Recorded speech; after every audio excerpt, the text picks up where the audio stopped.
Pero dice que Marx no hizo solo eso. Marx descubrió también la ley específica que mueve el actual modo de producción capitalista y la sociedad burguesa creada por él. El descubrimiento de la plusvalía eliminó de pronto estos problemas.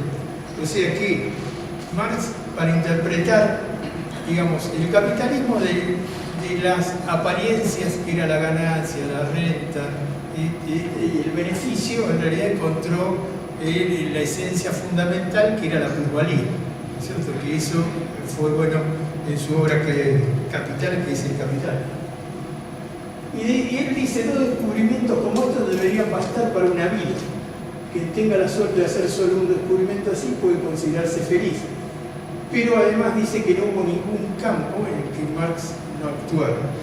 Es interesante, yo cuando venía para ahora acá decía, ¿cómo yo que soy un médico que ve pacientes y que en realidad, digamos, no soy un especialista del tema, sino soy un aficionado, apasionado, pero un aficionado sobre el tema, pero me consolaba pensando en el dicho que Marx utilizaba siempre cuando le decían por qué él se ocupaba de tantas cosas y en realidad tenía que ocuparse de la economía nada más, ¿no? Y para qué gastaba el tiempo en otras cosas. Y bueno, él usaba, ustedes conocen la frase de Terencio, él le decía a todos los que le decían eso, repetía la frase de Terencio diciendo, como soy hombre, todo lo que es humano no me es extraño o indiferente. Esa era la frase de Terencio que él decía, si uno es hombre y pertenece a la humanidad, nada de lo que es humano puede ser extraño o indiferente a lo que uno quiere. Entonces, eso me atrevió a hacerme venir aquí para hablar ante ustedes de este tema que está alejada de la técnica del profesional.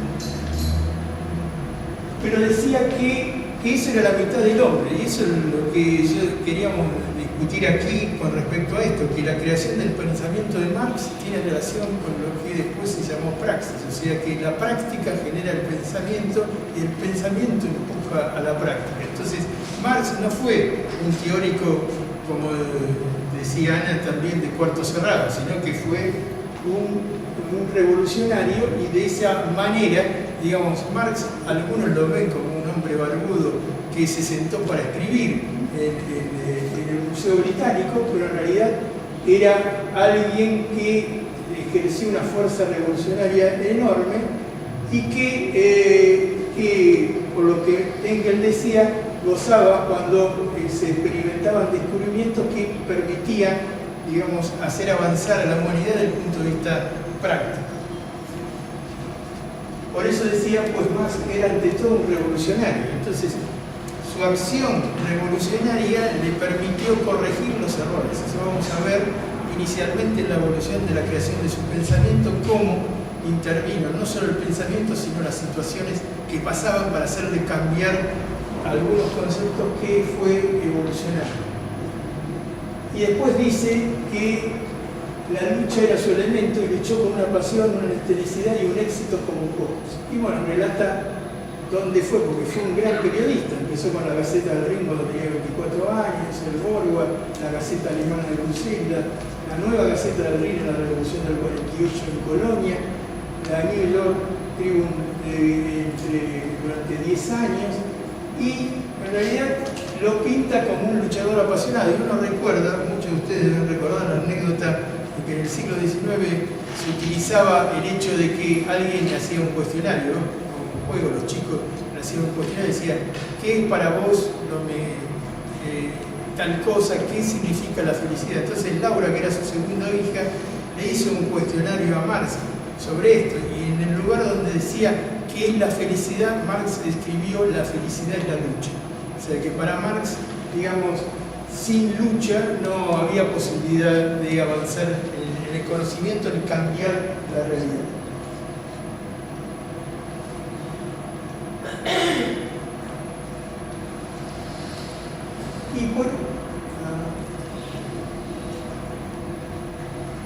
Y por último dice que, para el remate de todo esto, él fue el genio creador, el secretario durante tiempos, el que escribió, digamos, el manifiesto inicial de la Asociación Internacional de Trabajadores, que fue una obra que cualquiera podría estar orgulloso. O sea que digamos, y termina diciendo que, digamos, si bien fue el hombre más odiado y calumniado de su tiempo, iba a ser llorado por millones de personas.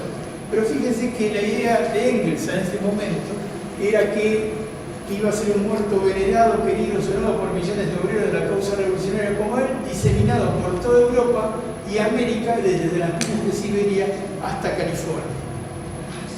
O sea, interesante, porque bueno, Asia no figuraba en ese momento, ¿no? A pesar de todo, pero bueno, y bueno, termina con una frase que dice: su nombre vivirá a través de los siglos y con él su obra. Entonces, la idea es la siguiente, o sea, si bien acá algunos médicos vamos a hacer una especie de lo que se llama familigrama. Los médicos estamos acostumbrados a, cuando viene el paciente, conocer los antecedentes. Conocer los antecedentes, digamos, quién es su padre, quién es su madre, qué tuvo su padre y su madre, porque cosas que se relacionan. En este caso vamos a conocer un poquito los antecedentes. En realidad, Marx siempre firmó como Karl Marx, pero en realidad la mayor parte de las biografías dicen que tenía el nombre de segundo de su padre, que era Henry, en realidad era Herschel, se lo cambió cuando cambió de religión judía a la protestante y se puso Henry. Pero muy pocos dicen que en realidad, aún historiadores sobre Marx dicen que Marx tenía 3 nombres, porque en esa época se usaba que se le pusiera un nombre original primero, el segundo el nombre del padre y el tercero era el nombre del abuelo. Y como después vamos a ver, el abuelo se llamaba Marx Levy, pero el nombre del abuelo era Mordechai. O sea que Marx en realidad se llamaba Karl Heinrich Mordechai Marx. Pero él firmaba como Karl Marx, como muchos de nosotros que utilizamos el nombre, nunca usó ese. Y fíjense que nosotros a su esposa la conocemos como Jenny von Westphalen. En realidad no era el nombre de Jenny. Tenía 3 nombres: Johanna, Berta, Julie von Westphalen.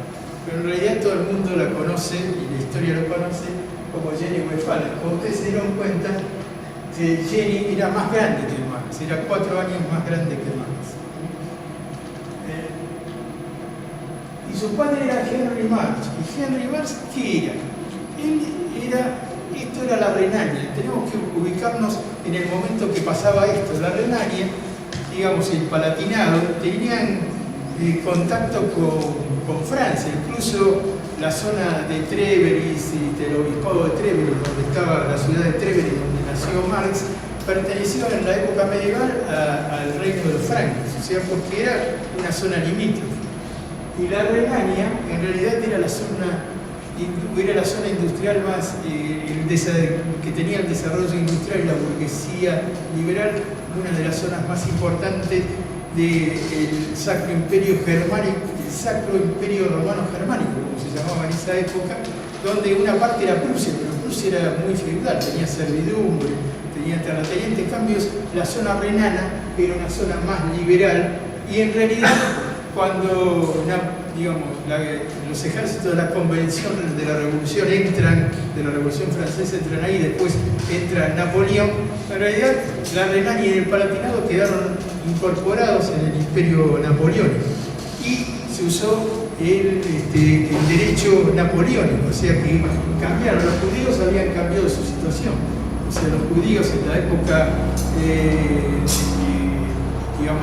del Imperio Germano en realidad no tenían derecho, no podían ejercer la profesión, podían sí hacer actividad mercantil, pero no otras, no podían ir a las escuelas. En cambio, en esa época, donde cambió, en realidad Henry Marx se formó como abogado fundamentalmente en Estrasburgo, en ese momento, que bueno, es una ciudad francesa. Él estudió en Estrasburgo. Por lo tanto, el padre de Marx era liberal de la escuela sansimoniana, de la época de la escuela sansimoniana. Ellos eran liberales en el sentido de que pensaban que, eran utópicos, pero eran liberales en el sentido que pensaban que la cooperación era importante, que tenían muchas cosas que eran distintas del feudalismo alemán de esa época. Y en esa época, en esa zona, estaban los liberales. Engels nace también en la Renania, no nace en Trèveris como nació Marx, pero nace en Barmen, que es el valle del Úrbal. Donde nace Marx es Trèveris. Trèveris es una ciudad que está dentro de la Renania, pero más cerca de Francia. Era una ciudad romana en realidad. Trèveris era una ciudad romana. En la época de Marx, digamos, el obispado de Trèveris tenía unos 30.000 personas, pero la ciudad de Trèveris tenía alrededor de 11.000 personas. Pero la mayor parte de la población de Trèveris era católica. El sur alemán era católico, era fundamentalmente católico. Solo había 1% de protestantes y 1% de judíos, o sea que en la ciudad de Trèveris había 300 judíos y 300 protestantes, todos los demás eran católicos. Por eso Henry Marx, después del 15, cuando cae Napoleón y la Renania pasa a depender de Prusia, ya no es una parte independiente. La Renania se la dan a Prusia, el Palatinado a la Sajonia, digamos, empieza a tener problemas, porque no puede ejercer la abogacía, porque derogan después el Código Napoleónico, y por eso 2 años después, en el 17, en realidad el padre de Marx se convierte se hace luterano. ¿Pero por qué se hace luterano? Porque en realidad era una minoría dentro, los católicos eran los dominantes en Trèveris y en la zona de Renania, por lo tanto él se hace de otra minoría, que es la minoría protestante, que es en realidad, digamos, hegemónica en Prusia, obviamente, ¿no? Y también convierte a sus hijos, como a Marx, pocos años después, cuando tenía 4 o 5 años, también lo pasa al protestantismo, y fue la manera que tuvo para poder mantener su profesión, si no, no podía mantener su profesión. Estaba casada con una holandesa que también era de familia de rabinos. Y Henriette Pressoir tenía una hermana que se casó en Holanda con un personaje que se llamaba Leon Philips. Leon Philips era banquero. Para Marx fue una solución, porque como ustedes saben, Marx padeció dinero mucho tiempo y tenía que pedir dinero a mucha gente, y por lo menos por lo que dice la historia, en 2 oportunidades le pidió dinero a Philips, que era banquero, y nadie sabe si se lo devolvió o no. Pero este Philips era el abuelo del que creó el Emporio Philips holandés. Sí, Philips, era Leon Philips. Bueno, los padres de Henry Marx, o sea, los abuelos, eran Mordecai Marx Levy, que recibió el nombre Marx, y Eva Moses, y, digamos, uno de los hermanos del padre de Marx era Samuel, era rabino. Fue un problema para él, porque era rabino cuando, digamos, su hermano se convirtió. Trató de no convertirse durante 2 años, pero no pudo trabajar durante 2 años. Vivía del dinero de la esposa, y en un momento dijo, o trabajo o me convierto, o no puedo seguir trabajando, y se convirtió. Pero después crearon un club liberal dentro de Trèveris que se llamó el Club Casino. Digamos, Marx en realidad tuvo 8 hermanos, de los cuales 4 murieron. Quedaron 3 mujeres solamente, que eran Sofía, Lidia, Elisa y Carlos, ¿no? O sea que en esa época la mortalidad de chicos aún adultos era bastante alta, porque 50% de mortalidad en ese grupo. Por la línea de Jenny, su padre era Ludwig von Westphalen, que en realidad era el enviado de Prusia para ser consejero en Trèveris, y estaba casado por segundas nupcias con Caroline Ewell, y los abuelos, uno tenía una línea escocesa y el otro era obviamente alemán, y le habían dado el título de barón. ¿Y para qué pongo eso de la línea escocesa? Ustedes leen ahí que la línea escocesa era del conde de Argyll. El conde de Argyll tenía un escudo, por lo cual cuando se casó Jenny con Marx, heredó lo que se llamaba en esa época la platería, con el escudo de los Argyll. Y eso, cuando uno lee la biografía de Marx, Marx tenía muchísimas veces la platería para poder sobrevivir.